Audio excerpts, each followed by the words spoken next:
noite a todos, a graça e a paz do Senhor Jesus aos irmãos.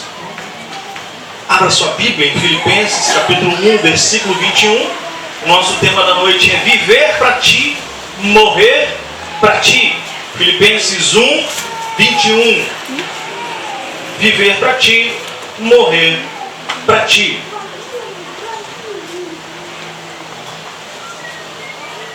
Teremos uma breve reflexão. Logo a seguir teremos a celebração da ceia do Senhor. As crianças podem se dirigir à sua classe. Devagar. Glória a Deus. Viver para ti, morrer para ti. Filipenses 1, 21. Se achou, coloque a mão sobre a sua Bíblia e nós vamos orar. Santo Deus e eterno Pai, graças te damos, porque entendemos que vivemos para ti e morremos para ti. E vamos aprender e compartilhar com os irmãos aquilo que o Senhor tem revelado às nossas vidas. Muito obrigado pela palavra transformadora que o Senhor tem derramado em nós, manifestado em nossas vidas. Que possamos seguir no caminho da renúncia, num caminho, ó Pai, aonde deixamos na cruz aquilo que ficou para trás e que nos revestimos do novo homem, da nova mulher, do novo ser criado em Deus, verdadeira justiça e santidade, e que andamos no novo e vivo caminho, entendendo que o Senhor já pagou o preço em nosso lugar, e nós temos um chamado a vivermos o Evangelho leve e suave, a vivermos o Evangelho tranquilo, mas um Evangelho de atitude, de intrepidez, de ousadia, de posicionamento de fé, para crescimento e para a vitória, no teu santo nome, Jesus. Amém e amém. Viver para ti, morrer para ti. Filipenses 1, 21 diz o Evangelho: porque para mim o viver é Cristo e o morrer é lucro. Para mim o viver é Cristo e o morrer é lucro, diz o apóstolo Paulo. Como nós já ministramos em outras oportunidades aqui na igreja, a carta aos Filipenses é chamada de carta da alegria. A carta aos Filipenses é chamada da carta da alegria. Paulo usa a palavra alegria como substantivo. Paulo usa a palavra de alegria como verbo. Paulo usa a palavra de alegria para motivação dos irmãos, simplesmente? Não. Para um novo estilo de vida, para um novo modelo de vida, a imagem e semelhança do Cristo ressurreto. Mas como isso poderia acontecer? Paulo estava preso. Paulo estava preso em Roma. Ele estava algemado 24 horas a um soldado da guarda de elite de César, da guarda pretoriana. Ele estava numa prisão domiciliar lá em Roma. Ele aguardava julgamento por ter sido acusado de crimes dos quais ele não praticou. Mas a pena era a morte. O que de fato mais tarde acabaria por acontecer, conforme nos diz a tradição da igreja, que informa que o apóstolo Paulo foi decapitado no ano 67 depois de Cristo, por ordem do imperador Nero. Paulo, apóstolo, não estava iludido. Paulo não era um cristão iludido. Nós vemos hoje em dia muitos cristãos iludidos, muitos cristãos acreditando em histórias da carochinha, muitos cristãos acreditando, me perdoe, em conversa fiada, em balela. Mas Paulo não estava iludido, ele não estava confuso, ele sabia que ele era prisioneiro por causa da fé, da sua fé em Jesus Cristo. Ele sabia que dificilmente ele seria absolvido. Paulo não tinha razões alguma para viver alegre, não tinha razões nenhuma para viver feliz, mas ainda assim ele escreve uma carta onde recomenda a alegria a todos. Alegrai-vos sempre, alegrai-vos no Senhor. Mas como uma pessoa que está esperando a morte pode recomendar a alegria? Qual era o segredo da alegria do apóstolo Paulo? Porque para mim o viver é Cristo e o morrer é lucro, mas em tudo alegrai-vos no Senhor. Para mim, eu estou preso aqui junto à guarda pretoriana, mas eu aproveito a oportunidade para evangelizar toda a guarda pretoriana, porque o viver é Cristo e o morrer é lucro. Para mim, eu estou aqui abandonado por muitos irmãos, mas eu escrevo para eles, eu incentivo eles, eu falo para eles que há um bom futuro, que não será frustrada a esperança dele conforme as Escrituras. Eu acredito no Deus de toda provisão. Paulo sabia em quem confiava. Warren Wiersbe, ele fez uma leitura original da carta aos Filipenses. Nós ministramos isso há uns 2 anos atrás, numa série Seja Alegre, nós ministramos na igreja. E Warren Wiersbe, ele apresentou 4 ladrões da alegria e nos mostrou como nós podemos capturar e prender cada um desses ladrões da alegria. Paulo estava preso, Paulo esperava a morte, Paulo estava longe de casa, Paulo estava abandonado por muitos, ele não tinha um contato físico com as suas igrejas, porque ele era um apóstolo, ele abriu várias, dezenas, quiçá centenas de congregações, mas ele não estava próximo delas, ele não estava próximo das pessoas das quais ele gostava, mas ele incentiva a viver em alegria. E nós vamos aprender sobre alegria, mas nós vamos aprender também, mediante a palavra de Deus, como nós podemos capturar e prender os ladrões da alegria. Existem 4 ladrões da alegria, a qual o Warren Wiersbe falou, e nós vamos falar aqui resumidamente para a igreja. O primeiro ladrão da alegria está identificado com a palavra circunstâncias. Anote, o primeiro ladrão da alegria é circunstâncias que podem roubar a nossa alegria. Foi Nietzsche quem disse que somente quem sabe o porquê da vida é capaz de suportar-lhe o como. Somente quem sabe o porquê da vida é capaz de suportar-lhe o como. Ou, se você preferir, somente quem sabe por que está trabalhando é capaz de suportar a rotina. Então, as circunstâncias da vida podem roubar a nossa alegria. A rotina da vida pode roubar a nossa alegria. Talvez chegue terça-feira e você fale: terça-feira, reunião de oração, 7h30, mais uma reunião de oração. Talvez chegue o domingo e você diga: eu comi muito, eu bebi muito, eu dormi muito, mas chegou, já está perto de 6h30 e é mais um dia de culto da família e eu vou para a igreja. Talvez chegue segunda-feira e você diga: maldita segunda-feira, por que chegou segunda-feira? Eu vou ter que trabalhar. Aí nós vemos no Facebook: sexta-feira, sua linda, seja bem-vinda. E as pessoas não têm prazer em trabalhar. Por quê? Porque não sabem por que estão trabalhando. E por isso não são capazes de suportar a rotina. Se você não sabe por que está trabalhando, você não vai suportar a rotina.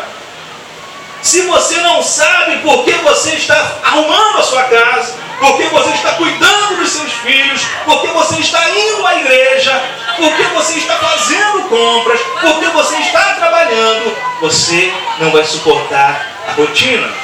Talvez você já tenha passado da casa dos 30, e aí as coisas já começam a complicar.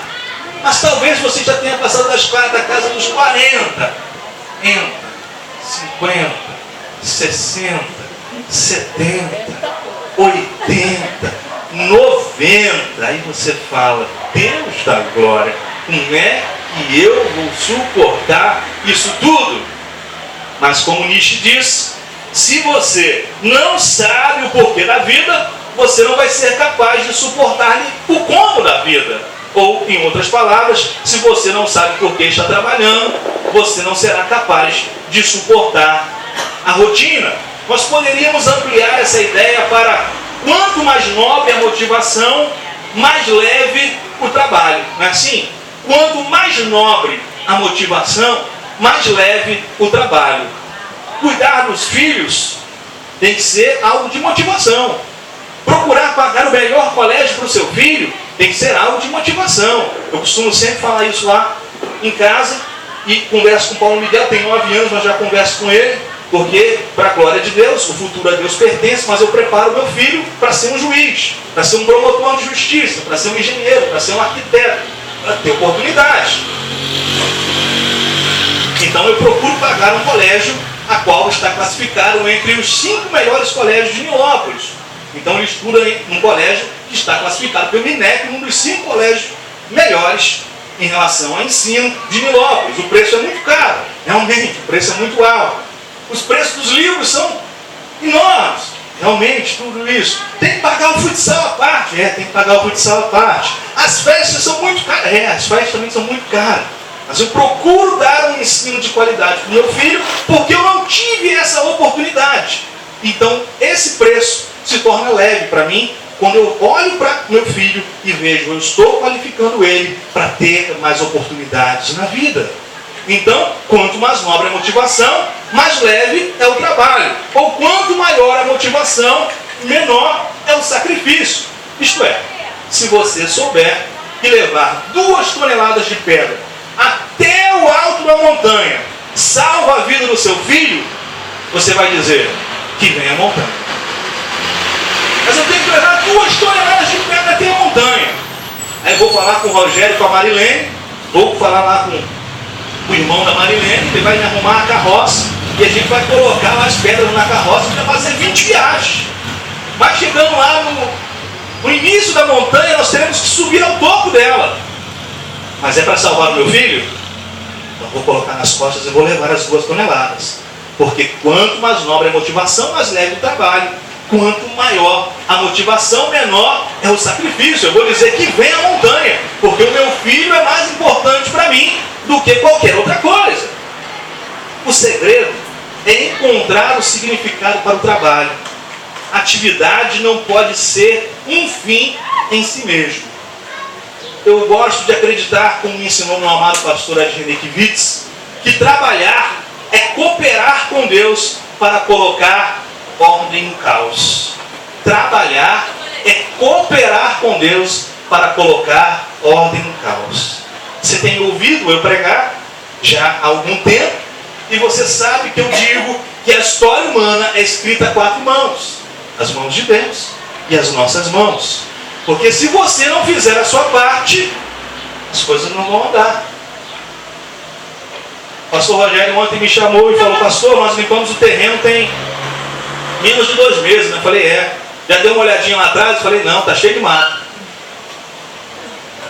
Se a gente não fizer nada para capinar aquele mato, vai crescer tudo de novo.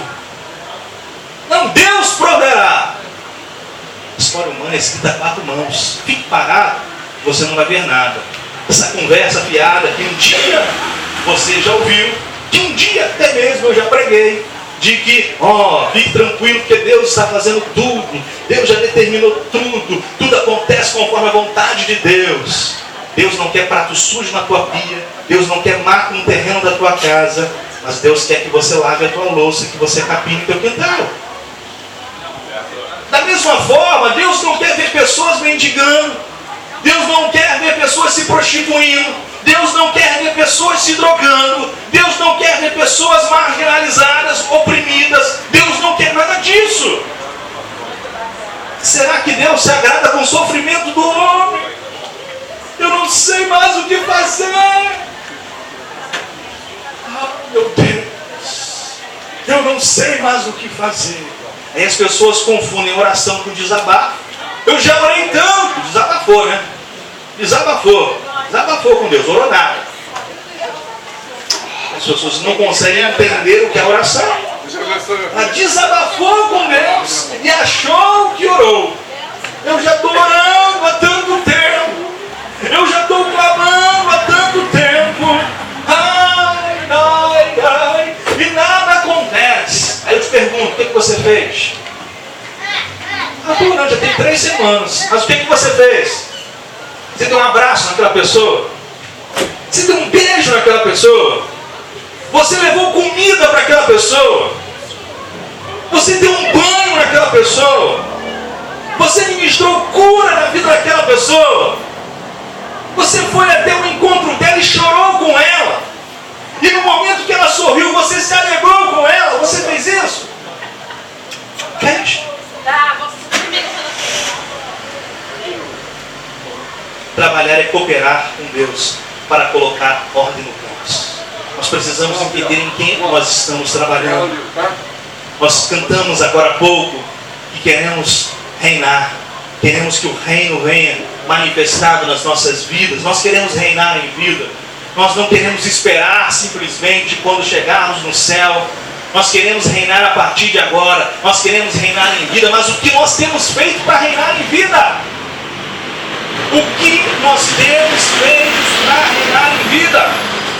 No que nós temos cooperado com o trabalho do reino de Deus nessa terra? Ah, pastor, eu tenho cooperado com o trabalho no reino de Deus, pedindo para mim. Pedindo mais um pouquinho para mim. O meu 13º veio tão pouquinho e eu quero mais um pouco. Eu estou pedindo para ganhar mais 5 camisas, já tenho 10, mas eu quero pedir para ganhar mais 5. Aquela pessoa que não tem nenhuma camisa, você pediu o quê? Eu estou pedindo para mim primeiro, pastor, depois sobrar uma vaguinha, eu peço para ele. Primeiro para mim. Pastor, eu não sou novo, pastor. Estou pedindo para mim. Você sabe, né?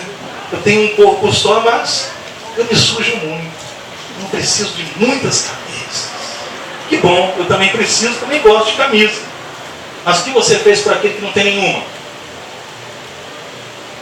Ah, pastor, estou querendo comprar um tender, um peru Seara. Eu estou querendo comprar um pernil, vou mandar assar lá numa padaria que está perto de casa, porque eles assam uns pães, e aí vão assar também aquele pernil. Eu pago R$10, coloco lá aquele pernil. Ah, que delícia, que maravilha. E quantas pessoas que não tem nada para comer você convidou para ir lá comer? Quantas? Nenhuma? Ah, vai estragar, vai dar pro cachorro, né? Então tá certo. O que nós temos feito para colocar ordem no caos? Porque trabalhar é cooperar com Deus para colocar ordem no caos. Paulo sabia o segredo. Paulo conhecia o segredo. Ele não se deixava bater pelos ladrões da alegria. As circunstâncias estavam entediando também Paulo. Mas Paulo conhecia o segredo. Paulo sabia o porquê da vida. Paulo sabia por quem ele estava trabalhando. Paulo sabia que fim resultaria isso tudo. Aí ele diz: para mim o viver é Cristo e o morrer é... Eu estou preso, eu estou algemado, eu estou numa prisão domiciliar já há 4 anos. Toda a guarda pretoriana, o rodízio, já passou aqui por mim. E eu não perdi uma oportunidade. Ao invés de eu resmungar com aqueles guardas romanos, ao invés de eu dizer: ó dia, ó vida, ó céu, ó azar, eu estou preso aqui junto a você, um marmanjo. Podia ser uma menininha bonitinha do meu lado, mas não. Um bicho feio desse do meu lado. Não. Paulo não fez isso. Paulo falou: Jesus Cristo é o Senhor. Paulo falou: Jesus me trouxe até aqui para falar do amor dele para você. Paulo disse: Jesus te ama muito. Paulo disse: tudo tem um propósito.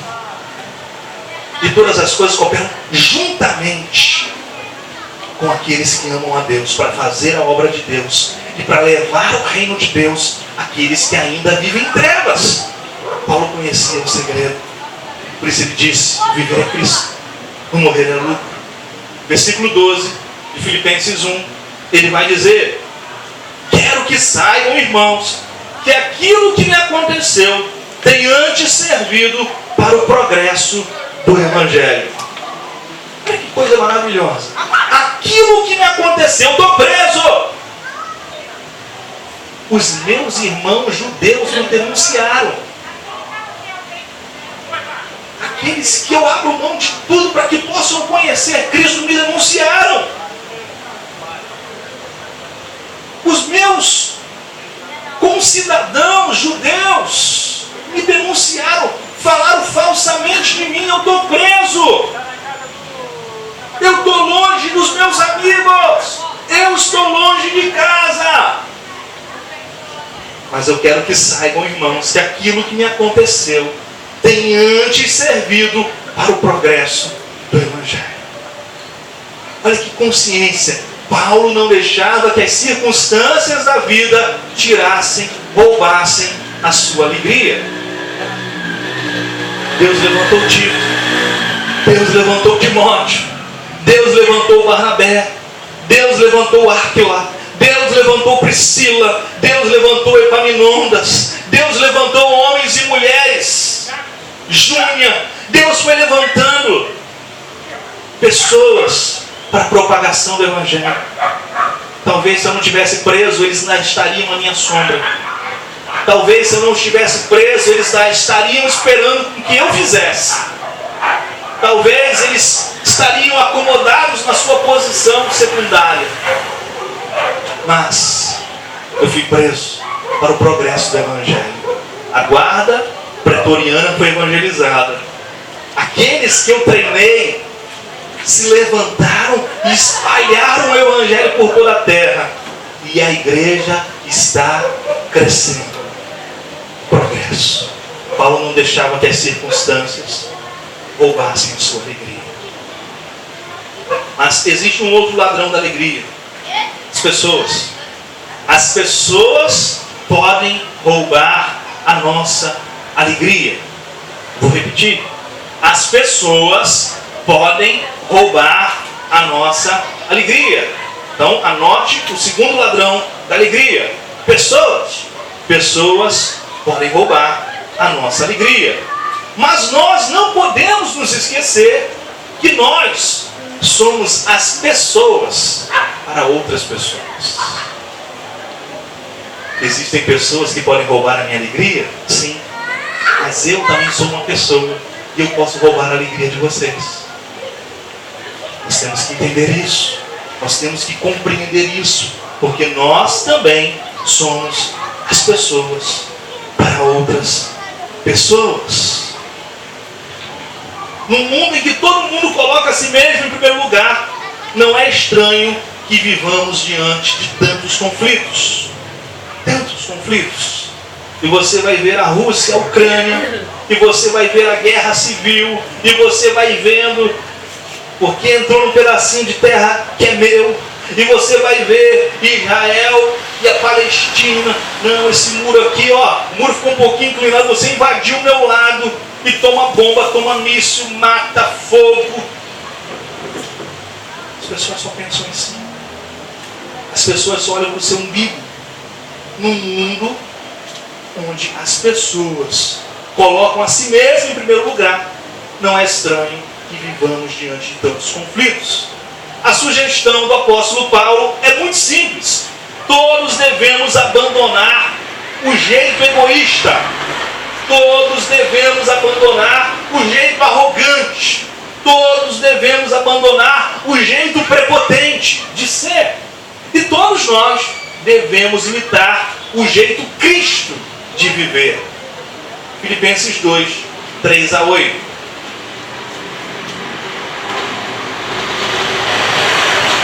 Preste atenção no que o apóstolo diz. Nada façam por ambição egoísta ou por vaidade. Nada façam por ambição egoísta ou por vaidade. Aí eu participei lá da corrente da igreja, que o pastor falou que eu vou ter um carro. Eu participei dessa corrente, da corrente de fim de ano. Eu só não tenho nem dente. Mas tá lá, participei da corrente para ter um carro. Irmão, já tem um carro? Não, já tem, não tem um pastor. Não tem nada. Egoísta. O que isso tem que ver com o evangelho de Jesus? Nada. Nada. Nada façam por ambição egoísta ou por vaidade. Aí você liga a televisão 3 horas da manhã porque você perdeu o sono. E sabe Deus por que motivo você foi ligar a televisão ao invés de orar? Sabe Deus por que motivo você foi ligar a televisão? Você ligou. E você coloca num programa daqueles, dos televangelistas de plantão, e você vai ver. Eu não tinha nada. A vaidade. Eu não tinha nada. Entrei falido aqui. Estava arrebentado. Não tinha nada. Não tinha dinheiro. Tinha perdido a mulher. Tinha perdido o filho. Tinha perdido tudo. Mas eu dei um pouquinho que eu não tinha nada. Deu o quê? Dei um pouquinho que eu tinha. E agora, irmão? O que tu tem? Agora eu tenho uma BMW, eu tenho uma Mercedes-Benz, eu tenho um apartamento cobertura em Ipanema, um outro apartamento cobertura em Copacabana. Eu comprei uma vila de casas lá no Recreio dos Bandeirantes. Mas quanto tempo tem isso? Tem 6 meses. Me perdoe, deve estar envolvido na Petrobras. Deve estar envolvido no escândalo da Petrobras. O camarada estava quebrado em 6 meses. Está com tudo isso? Vaidade. Vaidade. Não conhecem a Bíblia. Não conhecem o Evangelho. Querem perverter o Evangelho de Cristo. Nada façam por ambição egoísta ou por vaidade, mas humildemente considerem os outros superiores a si mesmos. Cada um cuide, não somente dos seus interesses, mas também dos interesses dos outros. É bom eu ter uma casa bonita. É bom eu ter uma casa de praia. Que bom, se eu tivesse, convidaria todos os irmãos do projeto para ir lá passar o carnaval na praia. Lá em Garatucaia. Ou lá em Búzios. Deus, né? É bom. Mas eu tenho 18 casas no meu nome. O Rogério não tem nenhuma. Eu tenho 18. A Isa está precisando botar a laje. Por que eu tenho 18? Eu só olho para mim. Eu só penso em mim. E os outros? Deixa para lá, pastor, não quero nem comentar.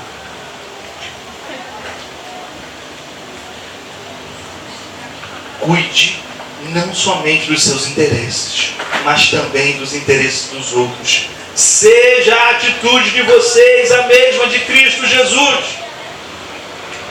Esse povo já está conosco há alguns dias.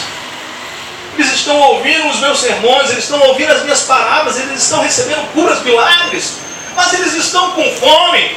Dê a eles o que comer. Jesus não disse, discípulos, vão lá e preparem algum arrozinho e feijão para mim. Vão lá e preparem um papá para mim. Não, Jesus disse, eles estão com fome. Dê a eles o que comer. Ele não pensava em si mesmo, ele pensava nos outros. Seja a atitude de vocês a mesma de Cristo Jesus, que embora sendo Deus, não considerou que o ser igual a Deus era algo a que devia apegar-se, mas esvaziou-se a si mesmo, vindo a ser servo. No reino de Deus, o servo tem em primeiro lugar. Vou repetir. No reino de Deus, o servo tem o primeiro lugar. É melhor servir do que ser servido. É melhor dar do que receber. O servo no reino tem o primeiro lugar. Jesus veio a ser servo, tornando-se semelhante aos homens. E sendo encontrado em forma humana, humilhou-se a si mesmo e foi obediente até a morte, e morte de cruz. Jesus não deixou que Judas tirasse a sua alegria. Jesus não deixou que as pessoas que escolheram Barrabás ao invés dele tirassem a sua alegria, porque do alto da cruz ele bradou, Pai, perdoa-os, eles não sabem o que fazem. Jesus não deixou que você, mesmo antes de você existir, ele morreu por você e por mim. Ele não deixou que você e o seu pecado tirasse a alegria dele. Pelo contrário, ele te amou com amor eterno. Ele te amou com bondade. Ele te amou com benignidade. Ele te atraiu para viver dias melhores, dias felizes, como um novo ser transformado nele. Ele te amou. Jesus. Terceiro ladrão da alegria são as coisas. As coisas podem roubar a nossa alegria. Primeiro ladrão, as circunstâncias. Segundo ladrão, as pessoas. Terceiro ladrão, as coisas.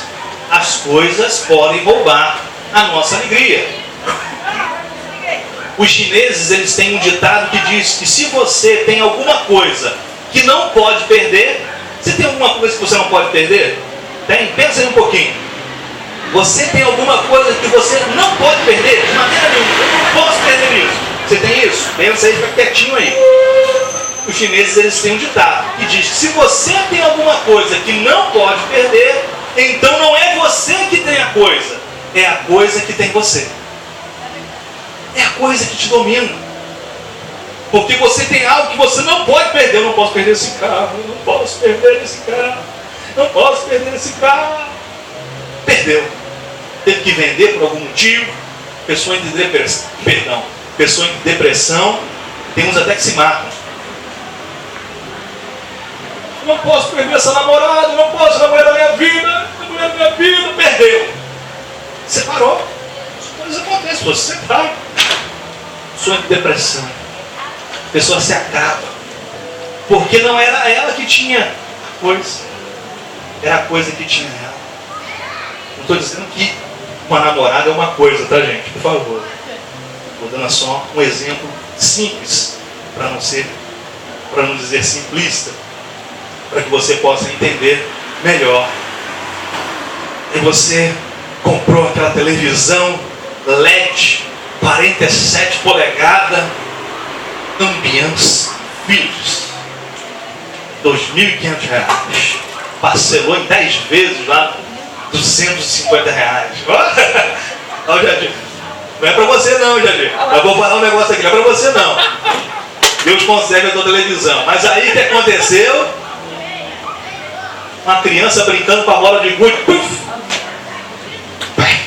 na tela da TV. Quebrou a TV. A pessoa espanta a criança, pega a televisão, acaba de quebrar na cabeça da criança, ela vai preso. Porque não era ela que tinha a televisão, era a televisão que tinha ela, a televisão que dominava ela. Então os chineses, eles têm esse ditado.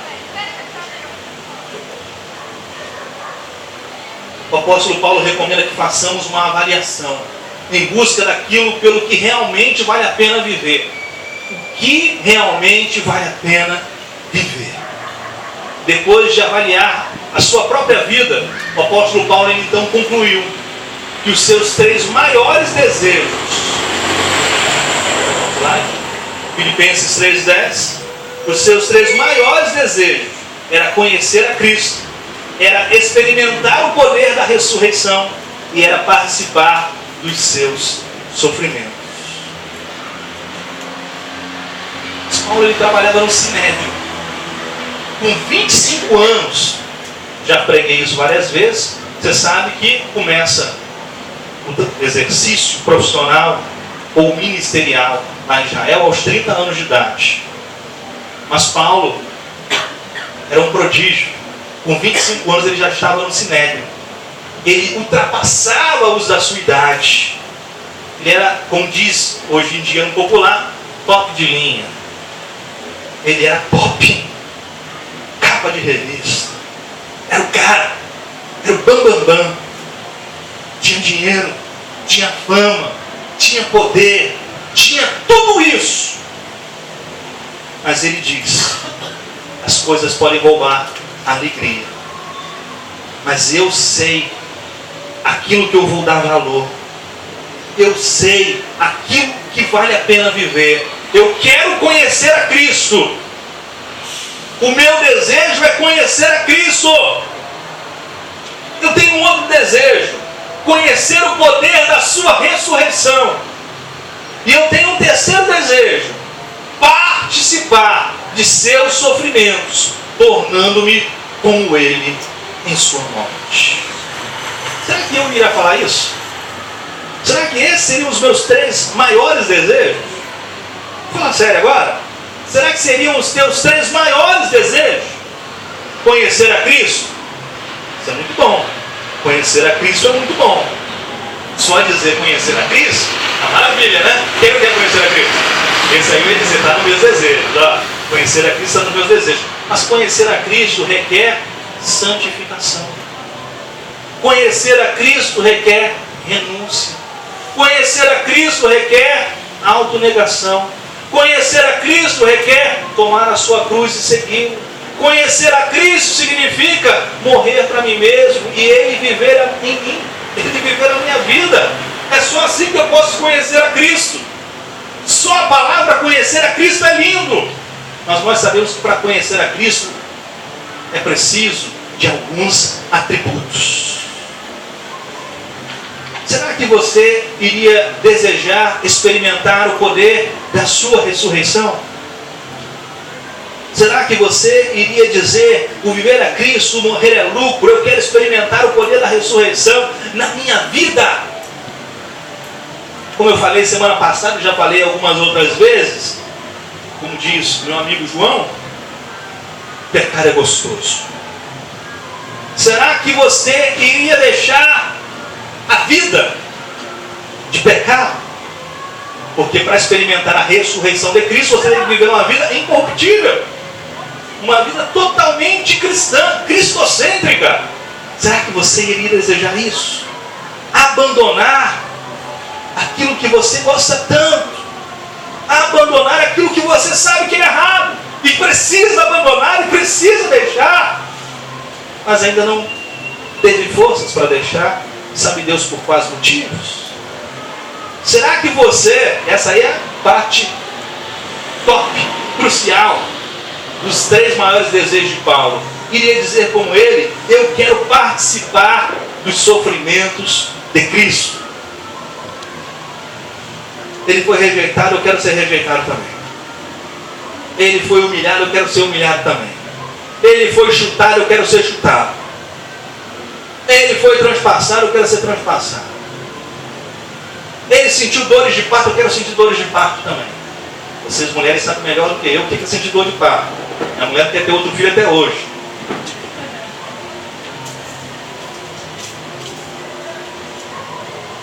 Eu quero participar dos seus sofrimentos, disse Paulo. As coisas, os títulos, apóstolo, bispo, pastor, semideus, arcanjo, patriarca, nada disso me interessa. A fama, nada disso me interessa. O dinheiro, nada disso me interessa. Eu quero conhecer a Cristo. Eu quero experimentar o poder da sua ressurreição. Eu quero participar dos seus sofrimentos. Paulo percebeu que, comparadas a Cristo, todas as coisas eram como esterco. Eu tenho todas as coisas como esterco, por causa do conhecimento da sublimidade de Cristo Jesus, meu Senhor. Paulo era daqueles sobre quem Jim Elliot afirmou: não é tolo nenhum aquele que abre mão do que não pode reter para ganhar o que não pode perder. Ele abria mão do que ele não podia reter para ganhar o que ele não podia perder. O prêmio da soberana vocação celestial em Cristo Jesus. Abra mão daquilo que você não pode reter. Ganhe aquilo que você não pode perder. Há um prêmio para você. Há um prêmio para mim.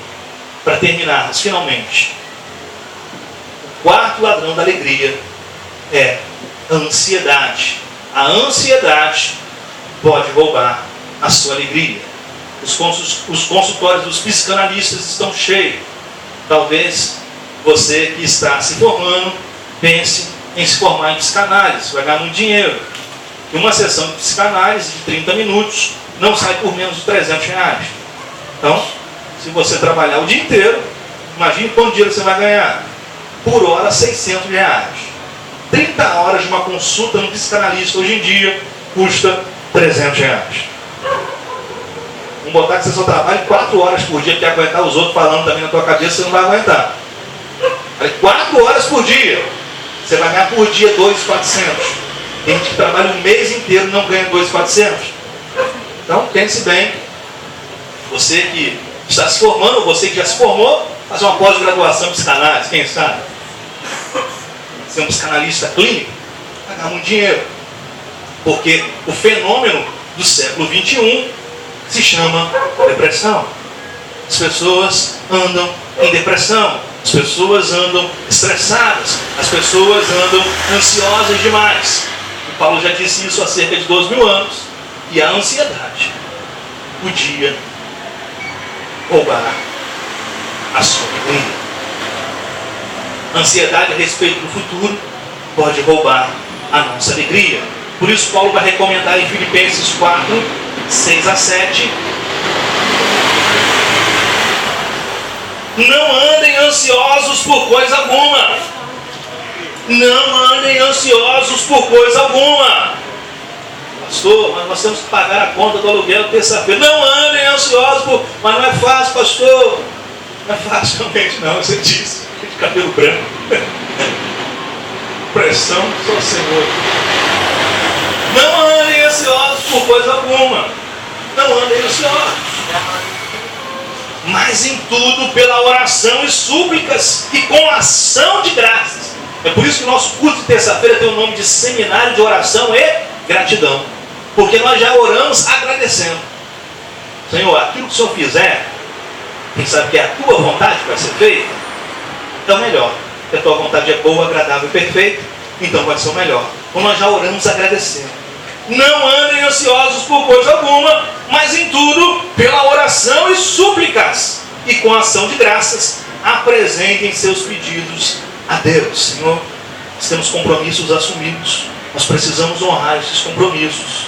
Terça-feira nós temos que pagar R$1.200. E nós não temos essa quantia hoje, mas nós cremos no milagre, nós cremos na tua provisão, nós cremos no Senhor e já te agradecemos pela tua resposta, pelo teu sim, pelo teu amém. Já te agradecemos pela tua providência divina. Já te agradecemos porque sabemos em quem temos crido, sabemos que tu és poderoso para fazer infinitamente mais. Lançou sobre ele a ansiedade? Descansa. Lançou sobre ele a ansiedade? Descansa. Eu já falei isso aqui, mas vou repetir. A pessoa, ela coloca o filho na escola e ela vai trabalhar. E ela, antes de colocar o filho na escola, ela orou. E ela declarou um dia perfeito, declarou um dia abençoado. E colocou o filho na escola e disse: filho, Deus te abençoe, fique com Deus. E ela sai, 5 minutos depois, ela já começa a pensar: o telefone vibrou, será que ela é da escola? Será que ele se machucou? Será que ele caiu no brinquedo? Será que a cadeira está muito apertada? Será que ele fez xixi nas calças porque estava apertado e agora está envergonhado porque os colegas estão fazendo bullying com ele? Será que aconteceu alguma coisa? Será que a professora gritou com ele? Será que isso? Será que aquilo? Não andeis ansiosos por coisa alguma. Lance sobre Deus todas as suas ansiedades. Presente a Ele com ações de graça seus pedidos. E a paz de Deus, que excede todo o entendimento. Ou eu creio no Evangelho, ou eu não creio no Evangelho. E a paz de Deus, que excede todo o entendimento, guardará os seus corações e as suas mentes em Cristo Jesus. Guardará a sua alma, guardará o seu corpo físico.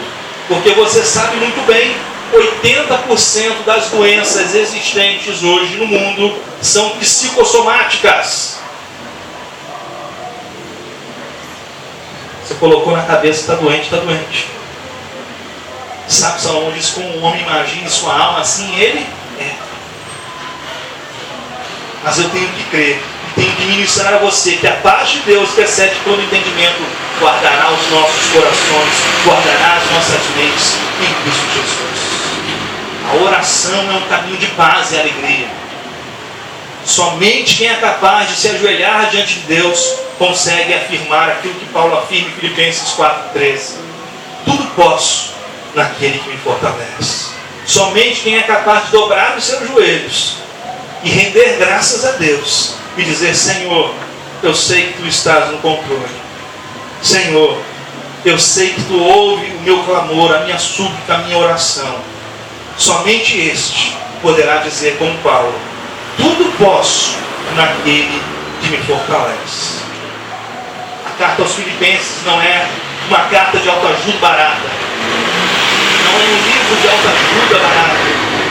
Ou um livro de autoajuda, até com conteúdo.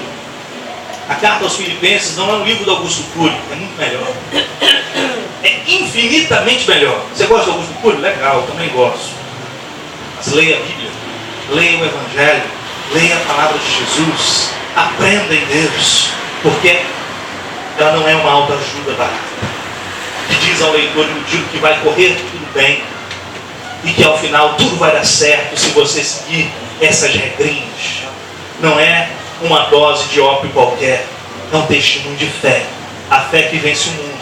A fé de Jesus. A fé em Jesus, o nosso Senhor. Em nome de quem?